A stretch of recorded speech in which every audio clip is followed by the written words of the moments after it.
Saludos, mi nombre es Ana Ivette Nessi, soy profesora de la Cátedra de Parasitología de la Escuela de Bioanálisis. Agradezco al comité organizador del sexto congreso de la Escuela de Bioanálisis por invitarme a participar en este evento. Y hoy conversaremos respecto a parásitos y COVID-19. ¿Qué sabemos un año después? Sabemos que en principio pues, la enfermedad comenzó en el año 2019 en China, el 1 de diciembre, y se propagó a la mayor parte del mundo 4 meses después, declarándose como pandemia en marzo de 2020. Esto ha tenido los ojos sobre el mundo en relación a, pues, qué ha pasado en la población mundial, que es de unos 7.700 millones de personas, y que hemos visto que han muerto por COVID aproximadamente 4 millones de personas. Y de esto hemos visto que una alta prevalencia o la prevalencia más alta se ha visto en el continente americano, seguido por el continente europeo y asiático, y que uno de los continentes con más baja prevalencia ha sido el continente africano, así como Oceanía, en el cual ha habido al menos 80.800 contagios que han sido documentados con 1.300 muertes. En relación a los países donde la prevalencia ha sido más frecuente en nuestro continente, tenemos Estados Unidos a la cabeza, luego Brasil, luego México, Perú, Colombia, Argentina, etcétera, en lo que respecta a nuestro continente, y eso ha sido importante porque algunos de estos países pues están localizados hacia la zona tropical y otros en la zona no tropical. Cuando vemos los reportes a partir del 5 de abril del 2020, solo 26 países que representan al menos el 1% de la población mundial no había informado ningún caso de COVID-19. Haciendo una observación de las estadísticas y de lo que se ha descrito en la literatura, hemos encontrado que para ese momento, pues la mayoría de los casos, como vemos señalado en el color azul, se habían presentado en países con climas distintos al tropical y con una pequeña cantidad en los países tropicales, siendo similar, por supuesto, lo que tenía que ver con las muertes en los países no tropicales en relación a los países tropicales. Esto era un comportamiento con relación a otros eventos pasados en el mundo, en relación a la gripe, que de alguna forma podría esperarse. Y en relación a las estadísticas, pues si se conoce que el 40% de la población mundial vive en climas tropicales y el 60% en regiones no tropicales, podría ser como una especie de fácil predicción esperar que la mayoría de los casos se presentaran en los países de climas no tropicales. No obstante, llama la atención pues el hecho de que algo o una virosis tan importante eh, pues afectara menos a los países tropicales. ¿Cuáles pueden ser las causas que expliquen este fenómeno? Bueno, yo creo que todos los que estamos acá, lo primero que pensamos fue, bueno, las condiciones climáticas son las mejores, de alguna forma estamos protegidos, tenemos una protección divina porque el clima nos favorece. Y bueno, haciendo un análisis más detallado de la situación, es bueno pensar qué otras cosas tenemos en común los que habitamos en los países con condiciones de tropicalidad. Bueno, una cosa que compartimos mucho es la presencia de parásitos. Pero ¿hasta qué punto influye la prevalencia de parasitosis con relación a la prevalencia de coronavirus en estos países a nivel mundial? Bueno, si hacemos un poquito de historia en relación a la participación de los parásitos en algunas epidemias importantes en el mundo, vamos a tener participación a nivel de ectoparásitos en epidemias como la peste, el tifus, la malaria. Y observando un poquito más detalladamente, vemos que la peste negra o muerte negra fue la pandemia más devastadora de la historia de la humanidad, que afectó a Europa, Asia y África en el siglo XIV, y que se calcula que entre 80 a 200 millones de personas en Europa, Asia y África estuvieron impactados, y que provocó al menos entre el 30 y 60% de la muerte de la población europea. En relación a cuál fue el origen de esto, los bacteriólogos Kitasato y Yersin, de forma independiente pero casi al mismo tiempo, descubrieron que el origen de la peste bubónica era la bacteria Yersinia pestis, que afectaba a las ratas negras y algunos otros roedores a través y que eran transmitidas a través de los parásitos que vivían en estos animales, en especial en las pulgas, que son ectoparásitos del género Xenopsila, las cuales inoculaban el bacilo a los humanos con su picadura. Esto ocurría una vez que muchas ratas morían a causa de la infección. Estas pulgas, para saciar su sed de alimentación, se alimentaban de los seres que tenían más cercanos, que eran los humanos, y en ese momento transmitían la enfermedad. En relación al tifus epidémico o exantémico, fue Charles Nicolle, el director del Instituto Pasteur en Túnez, quien ganó el premio Nobel en 1928, el primero en demostrar que el tifus epidémico era transmitido por el piojo humano, otro ectoparásito conocido.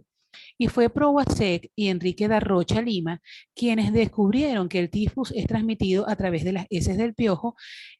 mediante este microorganismo conocido como Rickettsia prowazekii. El tifus fue uno de los grandes flagelos de la humanidad en el siglo XVI en el Mediterráneo. Modificó prácticamente el curso de la historia, produciendo más muertes que muchas guerras. Tuvo que ver con el fracaso de la campaña rusa de Napoleón en el año 1812, en el cual de 600.000 soldados que participaron, aparentemente murieron unos 200.000. Y luego en la Segunda Guerra Mundial, se estima que murieron alrededor de 1,5 millones de personas en los campos de concentración nazi debido a esta afectación. Esta enfermedad se caracterizó por una fiebre elevada y algunas complicaciones que podrían ser respiratorias, neurológicas y auditivas, y en algunas ocasiones las personas quedaban con secuelas de por vida. Una cosa particular es que el cuadro fue más benigno en niños y en niñas. Algo importante en relación a esta enfermedad es que al ser transmitida por un vector exclusivo del humano, facilitó su localización y por lo tanto su control y posterior erradicación. No obstante, se han descrito algunos pequeños brotes en algunas localidades de México en el año 2012. En relación a la malaria, que es una enfermedad considerada endemo-epidémica, es bien interesante porque a diferencia de otras, pues la mitad de la población mundial en la actualidad está en riesgo de contraer la enfermedad. Se considera que ha sido causante de muerte de en mucha mayor proporción que las epidemias que hemos comentado, porque las muertes han sido constantes y paulatinas y ha afectado fundamentalmente a niños, de tal manera que en la actualidad se considera que un niño muere cada 2 minutos,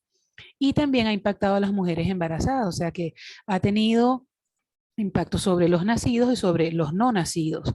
El agente causal es el Plasmodium falciparum, al cual se le adjudica 1 millón de muertes anuales en el África subsahariana, que representa el 90% de la carga total de la enfermedad a nivel mundial. Sin embargo, desde el año 2000, la región ha reducido su número de muertes en un 44%, pasando de 680.000 casos a 384.000 fallecimientos anuales, según el informe de la OMS. Pero en la actualidad, debido a las condiciones de pandemia, ha habido un reenfoque de la financiación y atención que se han desviado hacia la atención de coronavirus, lo que ha aumentado la probabilidad de que se produzcan muertes infantiles que son evitables. Esta afirmación la hizo Pedro Alonso, que es el director del programa de malaria de la OMS. ¿Cuál ha sido la influencia de COVID en las parasitosis y en algunas otras cosas en el mundo? Pues bueno, una de las cosas importantes que se ha podido conocer es que el COVID-19 ha retrasado la lucha contra los parásitos en al menos una década, y mediante la implementación de bloqueos o la restricción de movimientos de los proveedores de salud, estas medidas pueden resultar en más casos de malaria y obviamente en más casos de muerte. Por otra parte, se estima que la tuberculosis va a tener un incremento de muerte de un 20% y la malaria en un 36% en los próximos 5 años. Y un dato adicional es que las muertes relacionadas con el VIH también podrían aumentar en un 10%. Una de las cosas más importantes es que el número de muertes relacionadas con COVID-19 en África, por lo menos, sigue siendo inferior a 40.000, y que los niños en el África subsahariana tienen mayor riesgo de morir por malaria que por coronavirus. Además, entre otras cosas, el cierre de escuelas debido a la pandemia, más de 50 millones de niños se han visto privados de su alimentación, que era gratuita, y al menos unos 250 se han visto obligados en general a dejar la escuela sin tener acceso a aprendizaje en línea. Por lo tanto, el impacto se pierde de vista. Cuando hacemos una observación de la distribución mundial de algunas parasitosis, tenemos que confrontarnos con un concepto relativamente nuevo para nosotros, que es el concepto de sindemias. Aquí podemos ver que la prevalencia de algunas enfermedades, como la leishmaniasis, que tiene un porcentaje importante en el Mediterráneo y que tiene otro porcentaje importante en el continente americano,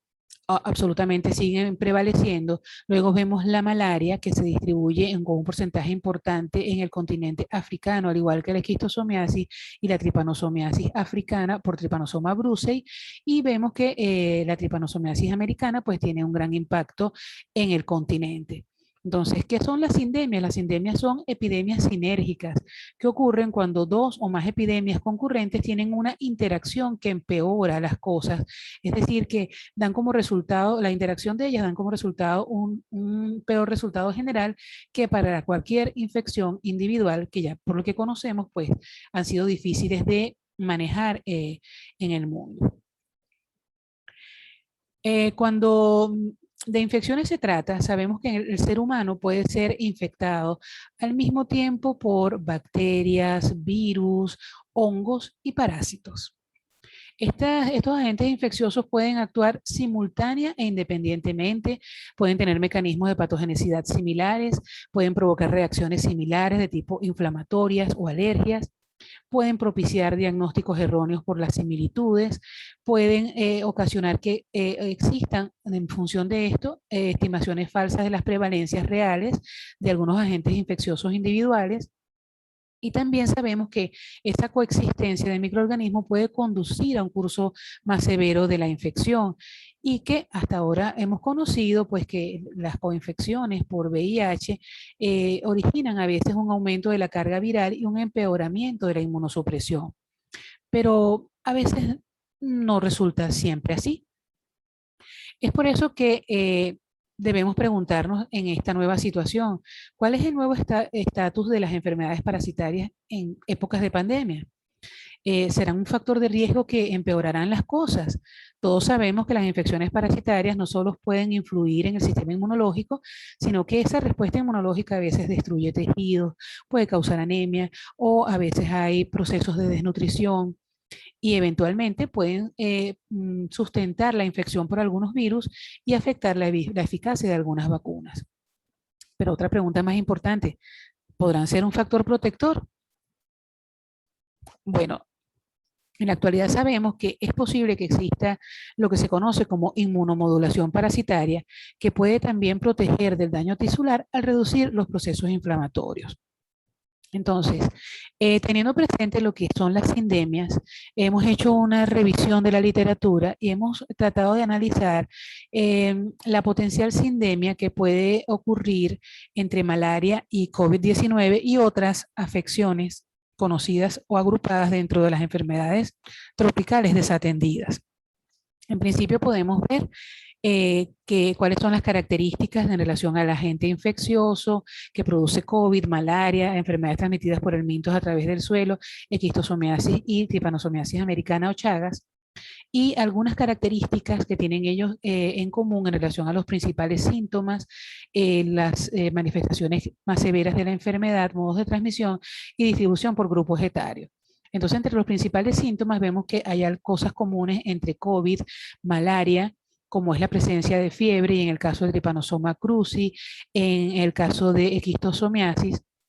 en algunos casos también, como hemos visto recientemente, pues en COVID-19 también se presenta diarrea, al igual que en las enfermedades transmitidas por helmintos del suelo, en esquistosomiasis, etcétera. No obstante, en cuanto a la severidad de las manifestaciones clínicas, sabemos que en COVID hay afectaciones agudas respiratorias y en malaria también ocurren. Y en cuanto a los modos de transmisión, hay obviamente diferencias marcadas porque algunas son por vectores y otras son entre personas persona a persona, otras son a través del ambiente, pero en los grupos etarios hay algunas similitudes porque hay algunas de estas enfermedades que circulan al mismo tiempo que el COVID. Por ejemplo, que en la malaria afecta a niños fundamentalmente, claro que también a los adultos, pero los grupos más afectados, por ejemplo, en el caso de esquistosomiasis y de la enfermedad de Chagas, a pesar de que son enfermedades que pueden tener un impacto inicial en la edad temprana del individuo, cuando el individuo se hace adulto es que desarrolla la sintomatología más grave de la enfermedad. Y en el caso de COVID-19, pues es una infección que hasta ahora se ha visto que tiene predilección por los adultos, cosa que probablemente tenga un cambio dentro de poco. Haciendo una observación a nivel del mundo y de las estadísticas que se han estado produciendo, podemos observar unos hechos importantes, en principio, en la distribución del COVID-19 a nivel mundial, donde podemos observar que tiene un gran impacto en prácticamente todos los continentes. Sin embargo, existen diferencias, particularmente en el continente africano, donde ya habíamos comentado que había un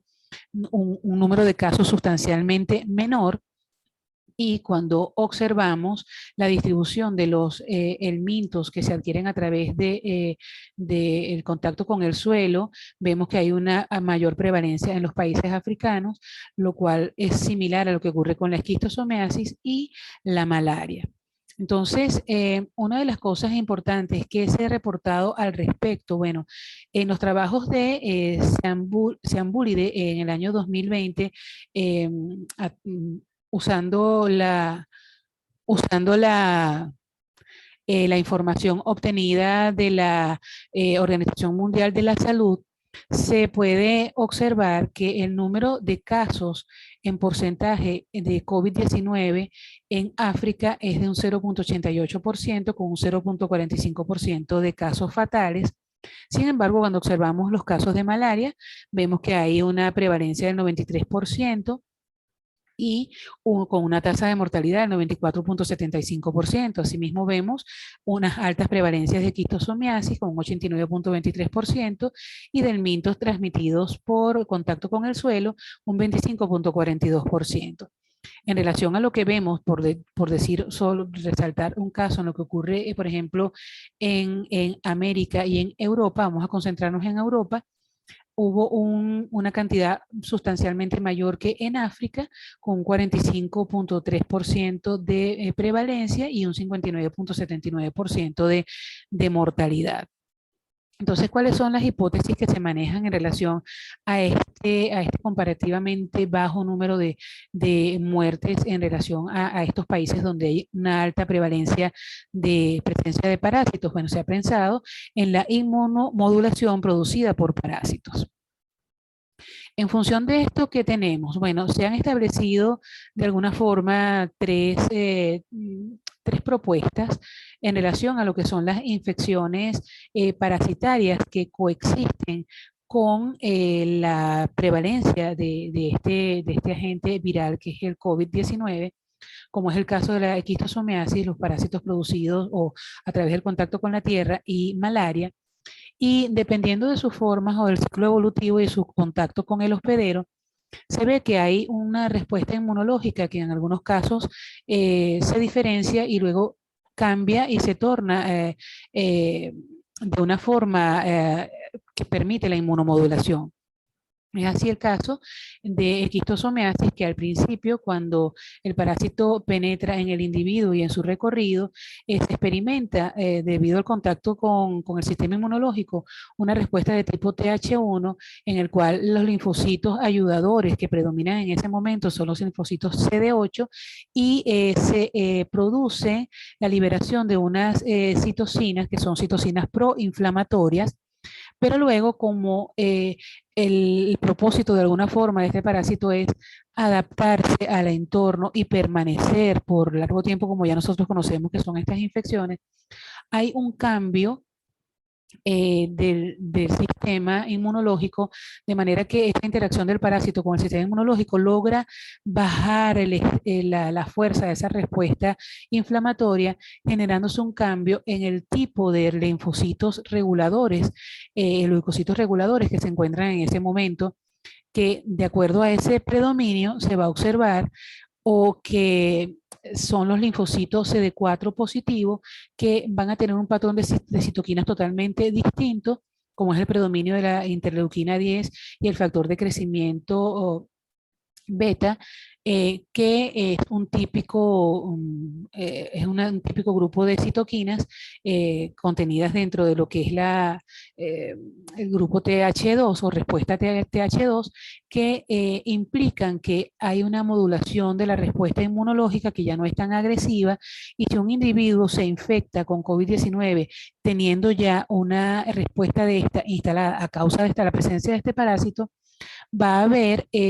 una respuesta menos agresiva, menos enfermedad, y el paciente se va a conservar probablemente asintomático. Por otra parte, en los helmintos que se obtienen a través del contacto con el suelo, la respuesta generalmente es más orientada a una respuesta de tipo TH2 con predominio de linfocitos reguladores CD4 positivos que van a generar una respuesta de tipo interleuquina 10 y de factor de desarrollo beta o de crecimiento beta, que también originan ese tipo de respuesta. Por lo tanto, unas personas aparentemente infectadas con este tipo de helmintos podría tener una respuesta inmune modulada que cuando el individuo se infecta eventualmente con el COVID-19 podría tener un menor impacto desde el punto de vista de procesos inflamatorios. Es así también se describe para el caso de malaria, en el cual en las zonas endémicas donde los individuos ya de alguna forma experimentan una respuesta bastante moderada ante las nuevas infecciones, y esta respuesta es de tipo TH2, y se considera que un individuo en estas condiciones, pues con una infección previa por cualquiera de estos tres entes, en estas zonas del mundo donde puede haber coexistencia de las mismas con el COVID-19, podrían tener una respuesta más discreta, lo cual es diferente a los individuos que no tienen estas infecciones base. Se va a presentar el COVID con una respuesta hiperinflamatoria con las consecuencias que ya todos conocemos. Entonces, desde el punto de vista, de un resumen que podríamos hacer, se considera que es posible que los parásitos silencien la gravedad del COVID-19 a través de sus efectos en la modulación de la respuesta inmune sistémica. Y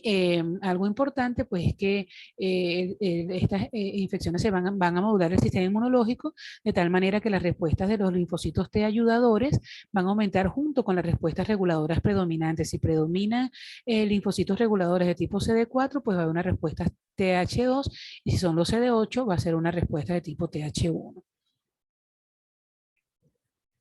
Hay otros elementos que hemos visto en la literatura que parecieran que podrían influir en el impacto de la presencia de parásitos y la patogenia del COVID-19, y este otro elemento es el microbioma intestinal.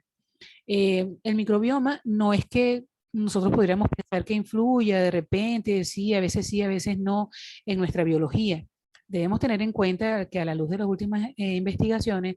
el microbioma es ya un elemento que tenemos que aprender a adoptar como que es constitutivo del ser humano. Somos más que simplemente seres humanos.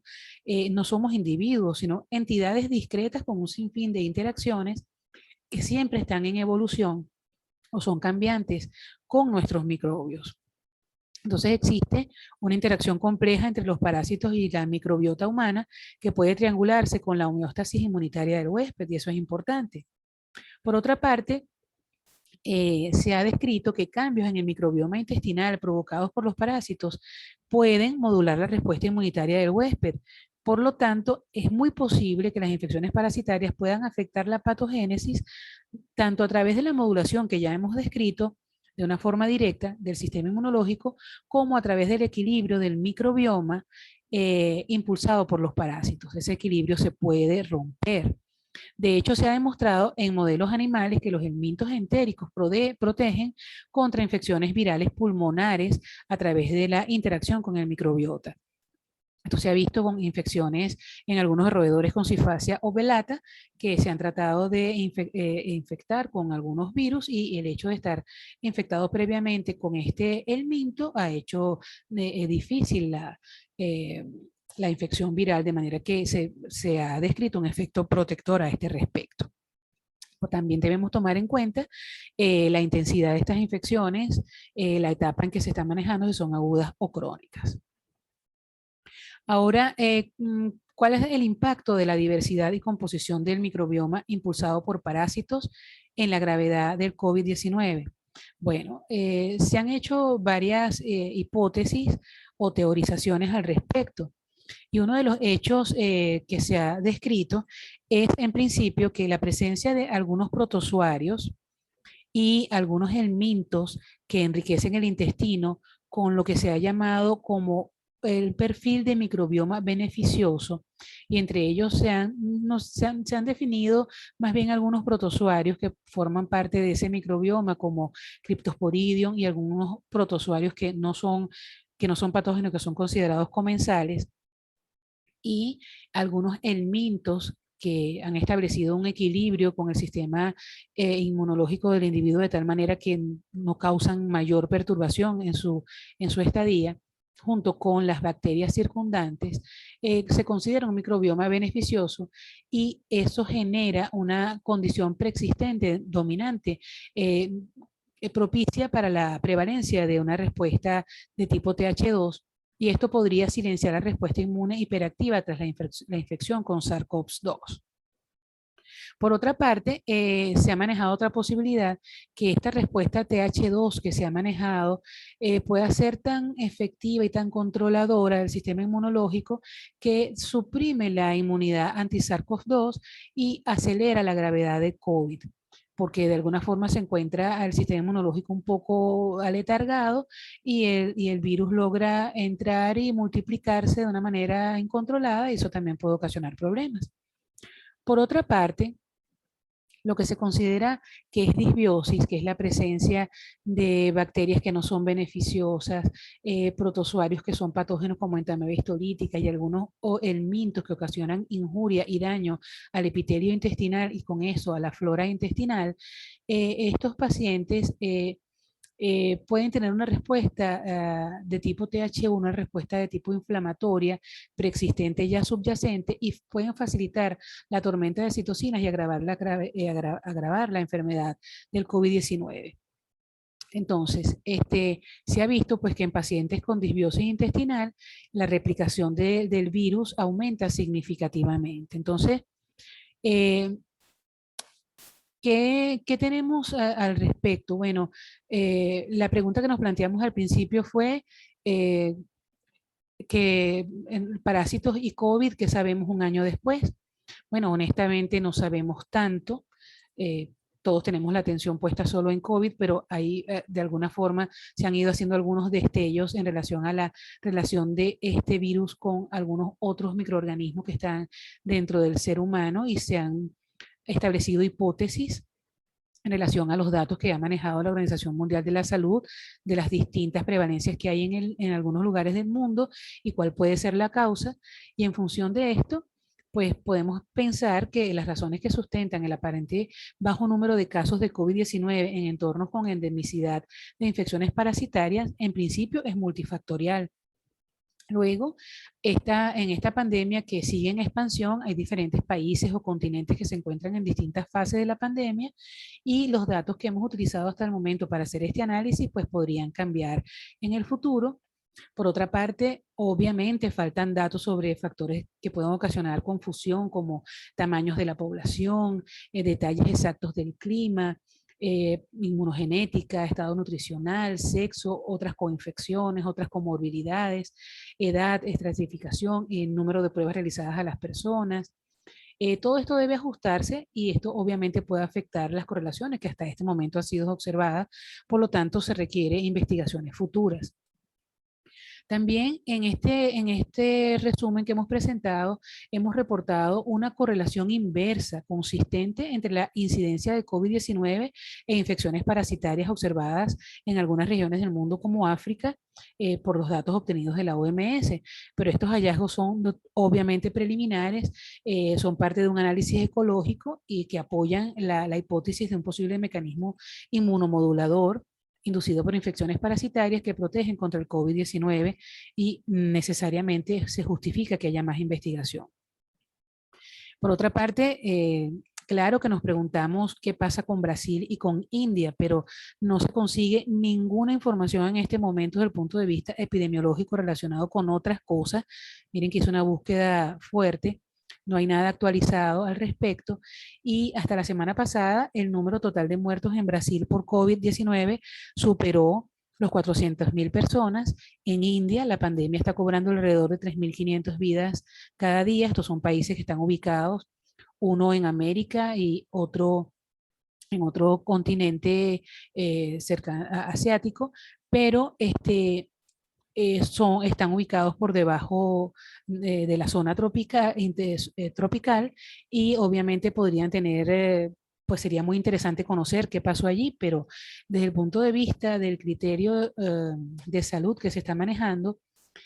aunque estos dos países están separados por miles de kilómetros, se piensa que la crisis o el cambio epidemiológico que han tenido son el resultado de las fallas políticas, ya que sus líderes han fracasado o han tardado en actuar según los consejos de los investigadores y esto ha contribuido a una pérdida inconcebible de vidas. Y esto es una información pues tomada de la revista Nature del año 2021. Entonces, como ven, pues ahí son muchas más las cosas que no sabemos de las que sabemos, pero es un pequeño resumen que quise hacer en relación a todas las preguntas que tenemos en cómo ha impactado la presencia de este virus en nuestras vidas en estos últimos tiempos. Entonces, no me queda más que agradecer a Dios en primer lugar por permitirnos contarnos entre los que aún estamos acá, en pedir por un mundo más sano, por un mundo donde podamos volver a abrazarnos en familia y compartir sin tener temor a hacernos daño, y por su atención. Gracias.